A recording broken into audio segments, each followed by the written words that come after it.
আল্লাহ তাআলা বলেন ইন্নামাল মুমিনুনা আল্লাযীনা ইযা যুকিরাল্লাহ ওয়াজিলাত কুলুবুহুম ওয়া ইযা তুলিয়াত আলাইহিম আয়াতুহু যাদাতুহুম ঈমানা ওয়া আলা রাব্বিহিম ইয়াতাওয়াক্কালুন। আল্লাহ তাআলা বলেন যাদের 5 গুণটা হবে, 5টা গুণ হবে, যাদের কলিজায় 5টা গুণ হবে, যাদের জীবনে 5টা গুণ হবে, আল্লাহ তাআলা বলেন উলাইকা হুমুল মুমিনুনা হাক্কা, এরা হলো আমার কাছে খাঁটি মুমিন। তাহলে খাঁটি মুমিন কয়টা গুণ হইলে? 1 নাম্বার ইযা যুকিরাল্লাহ ওয়াজিলাত কুলুবুহুম, এদের সামনে যখন আল্লাহ তাআলার জিকির হয় এদের দিলগুলো তখন আল্লাহ তাআলার মহব্বতে গলে যায়। তাহলে এখানে 2টা সিফাত, একটা হলো আল্লাহ তাআলার জিকির, 2 নম্বর হলো দিল গলা। জিকির হইলে দিল গলে, বলেন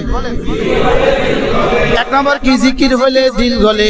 তাহলে দিল গলে, জিকির হইলে, তাহলে কাজ মোট কয়টা? কি কি? জিকির এবং দিল গলা, বলেন জিকির এবং কি? আশ্চর্য কথা, জিকির হইলে পরে এদের দিল কি হয়? বিগলিত হয়। জিকির হইলে পরে এদের দিল বিগলিত হয়। ইযা যুকিরাল্লাহ ওয়াজিলাত কুলুবুহুম, সুবহানাল্লাহ পড়েন, সুবহানাল্লাহ।